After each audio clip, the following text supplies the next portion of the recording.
Festive cheer in the British capital.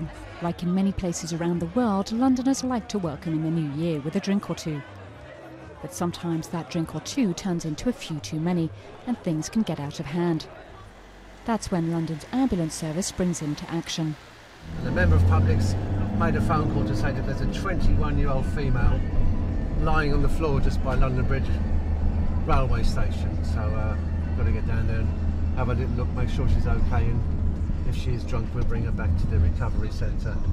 These paramedics volunteer for shifts on the so-called booze buses, modified ambulances that crisscross central London picking up drunk people. They're out every weekend during the year and every night in December. They can take up to 4 patients and are equipped to handle people covered in vomit and excrement, and so inebriated they can barely sit up.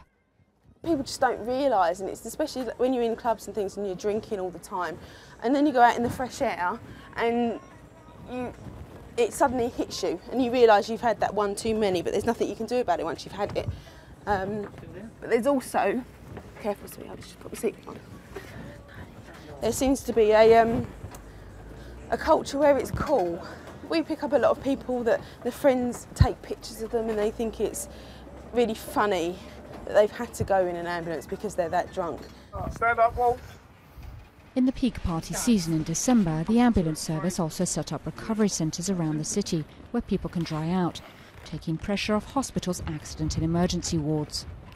Alcohol is a growing problem in Britain. When the booze bus was first set up in 2005, the London Ambulance Service received about 35,000 alcohol-related emergency calls. This year there were 70,000 at a cost of £15 million. We can't keep going with the increase in the numbers that we're getting year on year.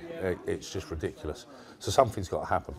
But until that time, my personal view, I'd like to see this opened every weekend, like we have the booze buses every weekend. Just really giving the A&E department of a weekend the chance to be able to do the work that they're meant to be doing, instead of babysitting people that just need to sober up. We want to take your coats off because it's covered in vomit.